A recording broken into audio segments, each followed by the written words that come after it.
Hey guys, welcome back to my channel. So today I'm going to be talking about my battle with anxiety and depression.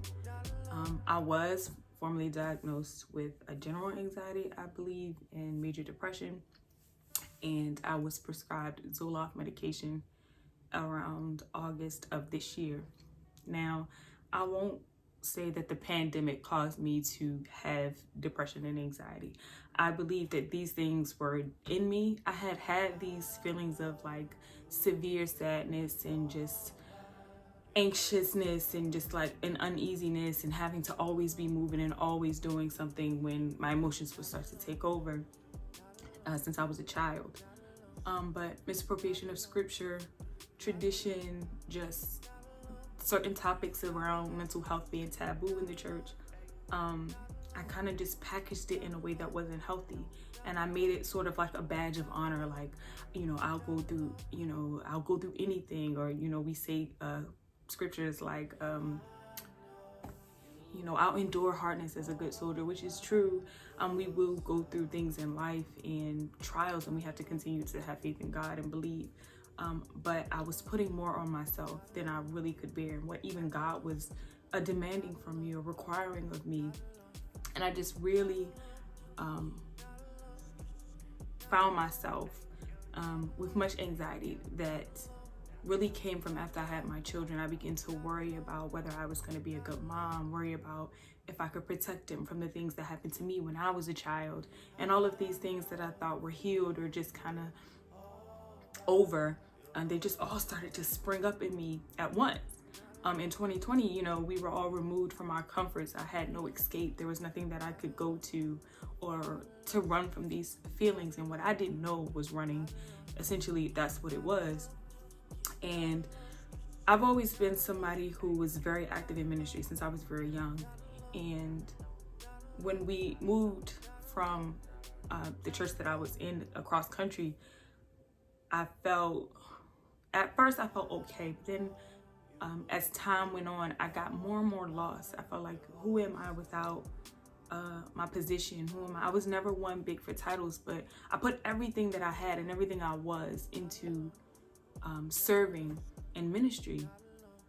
And when I wasn't there, I felt like I was missing pieces of myself, and I no longer had this relationship that I had in the very formative years of my life. As something I had done for 10, 12 years was just gone.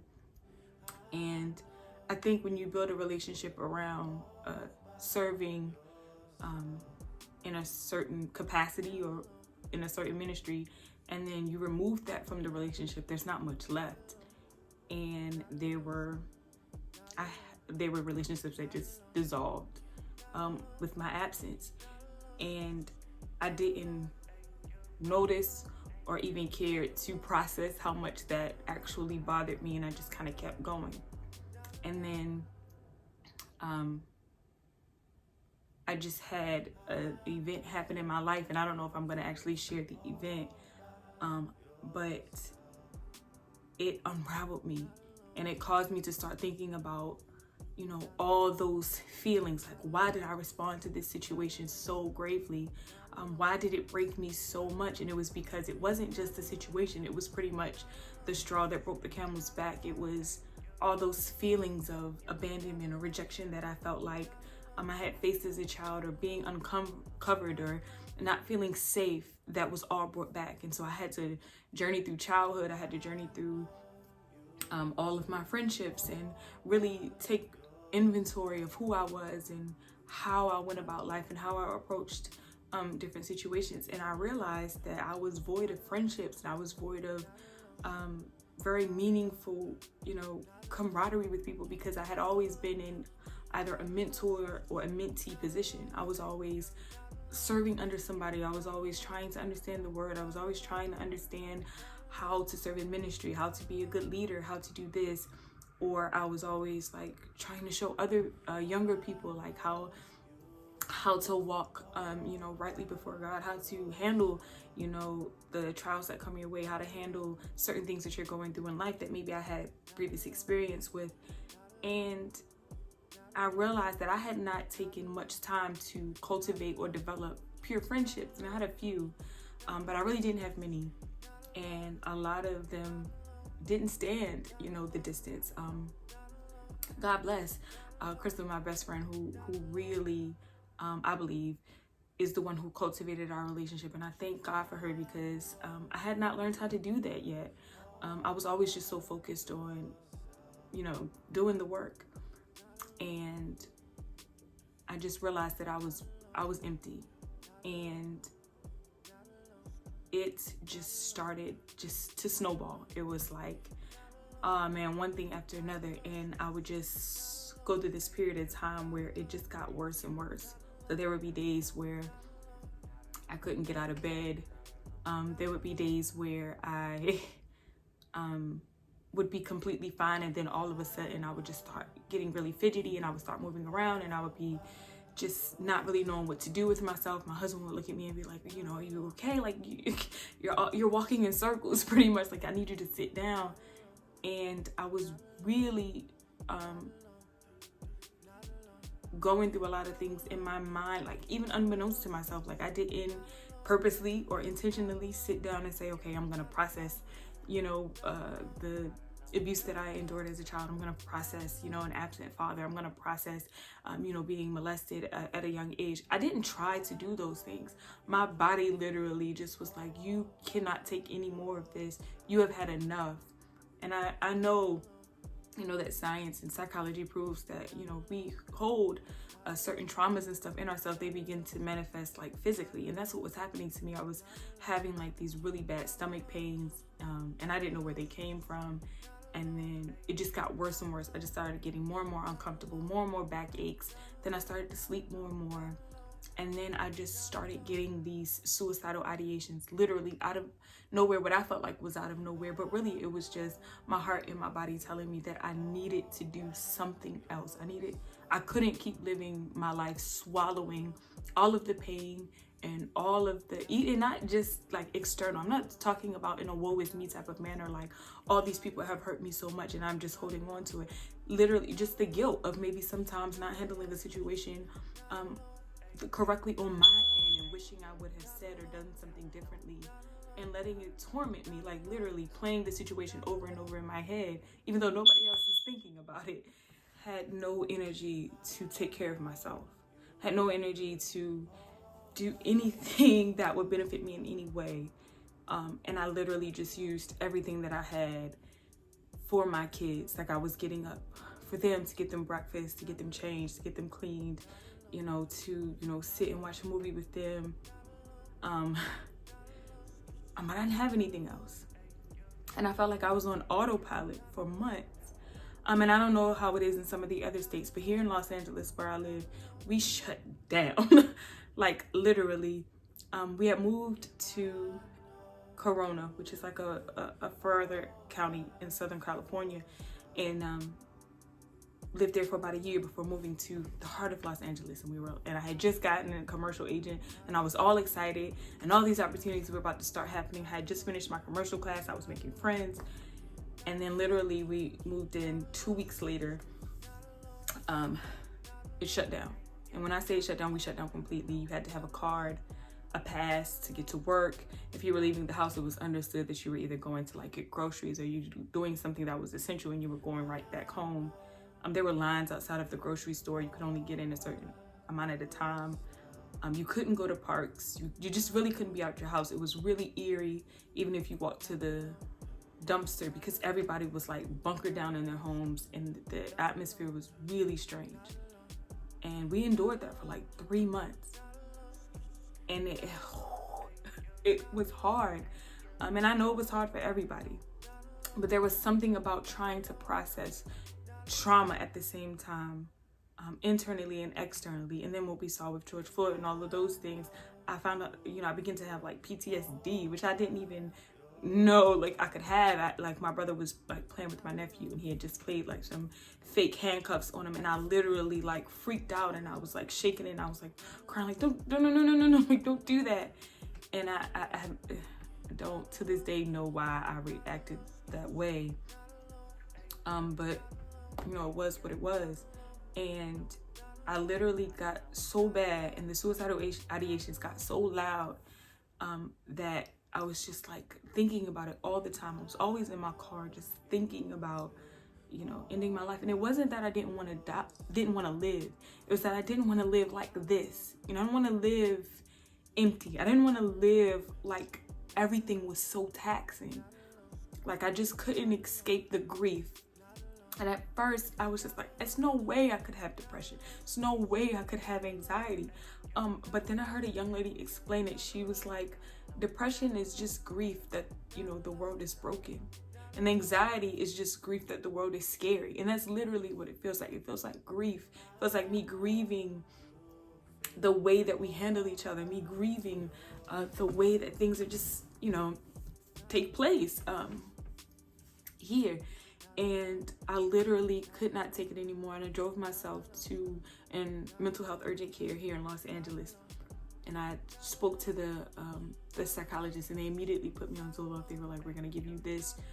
Hopefully it will help your depression. And then we're going to give you a sleep aid. And I took those for a couple of weeks, and I just got worse every day. And then it came to the point where I just had to get help. And it was something that I didn't want to do, and I had never done before. And it is the scariest thing I have ever done in my life. It is the craziest experience of my life. And I can't, unfortunately, say that it was helpful, other than the fact that I know I will never allow myself to go back there. And I had to check myself into a mental health facility, a psych ward, psychiatric hospital, whatever you want to refer to it as. I'm not offended. I wasn't in my right mind. I wasn't. And I needed help. And thank God for my sister-in-laws who came and took over my house duties, and they looked after my children, and I will forever be grateful and indebted to them for that. But I'm not going to go into detail about the hospital. I will do that in another video on another channel.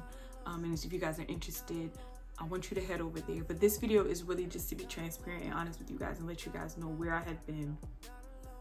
And why, you know, I've been absent. And I just, yeah, I'm not in that place anymore. Thank God I'm not having suicidal ideations. I do have a good slither of my hope back. But there was just a portion of time where I forgot that God was good. I forgot that he was faithful, and I forgot that he was for me. And literally every day I'm having to remind myself of that. Beyond what I see, beyond what I feel, beyond what I think, I am resolving in my mind that he is who he says he is. And that I indeed do believe it. And the scripture that I love, it always says, God, I believe, but help my unbelief. Like my belief wavers, and give me strength and gird me in the parts that are weak and that are low. And in my weakness, you are made strong. And so I am just, I'm thankful that God is bringing me up out of where I am. I explained it to people. I felt like I was on this mountain and I just could not get off. I was in a climb and I was exhausted, but I couldn't stop climbing. And every now and then I would slip down. I would have disappointments, and God would catch me, but he wouldn't let me off. And to me, it felt like torment. I was like, God, I'm just too tired. I don't want to do this. I don't want to climb this mountain. I don't want to go over this hurdle. I don't, want to dig up these things and have to face them. But I'm finding that there's such a beauty in healing the right way. There's such a beauty in delving into those parts of ourselves. And I had built my whole life around one act of trauma without realizing it. It was so severe and so painful that I had said, that I'm going to live a life in such a way. I'm going to make sure that I'm this safe place for people where, they can come to me and talk to me, because I feel like I didn't have that. Or I'm going to make sure that people know and they love God, so they never feel alone. They never feel like, but I'm not God, and I couldn't play him. And I had to really sit with the fact that there were events that took something from me, and those disappointments I had to sit with and realize that, it wasn't in my hands. It's not in my hands. And regardless of whether I live a life of devotion or not, I'm still worthy of peace and worthy of joy, and God still loves me. He cares for me no matter what I decide to do with my life. And so from here on out, I know that the trauma has served its purpose, and it had its place into bringing me to a place of longing to be with him. But I was also a person without boundaries. And now I'm at a place where I can see myself finding the balance to where I can serve God, but I can also, serve the friendships and relationships that are around me in a healthy way that's balanced and equally yoked, and not always pouring into somebody, but just being a listening ear, just having a good time, just having good friendships and good camaraderie with people. And I'm going to take that healing journey out in the open. A lot of times we see people at the end and they're like, I did X, Y, and Z, and you may or may not necessarily believe them, but you guys are gonna see it. I have another channel called Conquer the Change. If you guys are interested, you can go over and subscribe, and I'm going to be walking you through everything that I do, the books that I'm reading that are helping me with my depression and anxiety, in order to not have to take drugs, and to just do it a very natural way, and to exercise. And you're gonna see my health journey, my fitness, all of it, because it all works together. You're gonna hear my stories about therapy, and I just pray that you guys will go on the journey with me, that something I say inspires you, or encourages you to continue moving. I have this amazing sweater that I got from a young lady in my church. It says, "Healing, please wait," and it's just like a loading symbol. And when I saw it, I was like, babe, I have to have it. And so shout out to British. I will leave all her information down below. If you guys are interested, you can definitely go purchase this sweater. And there's another one that says, "I shall live." And I felt like it was so on time. They were such the sentiments of my heart, because there was a time where I couldn't say it. And I went to Virginia right after I left the hospital to be with my best friend, and some of the prayer warriors from her church came and prayed for me, and they were like, "Just say you want to live," and I couldn't say it. And that's when I knew I was in a place I had never been, and I really needed God to get out of. And I had no energy to get out myself, and he pulled me out, and he stopped the show for me, and he allowed people to make themselves available. And for the first time, I allowed myself to lean into people, and not be ashamed of that, and not be too prideful to ask for help, and not feel like that I was only worthy because of all that I did for other people, and that it was okay to be vulnerable. And yeah, so that's what's been going on with me. I hope you guys are blessed by this. I hope if you are somebody who is dealing with suicidal ideation, or even has a plan, that you would call somebody, that you would get help, that you would reach out, that you would not leave this earth in the state that you are in, because it literally did not look like it was going to get any better. I literally could not see past where I was, this mountain of pain, this mountain of trauma that I was going to have to take on and actually face, and I didn't see a way out. And I see it now. I see the hope. I don't always feel like I'm gonna get there. I beat up on myself because I'm like, I should feel better than this. There's no reason I should feel this way. Why can't I just wake up, shake myself out of this?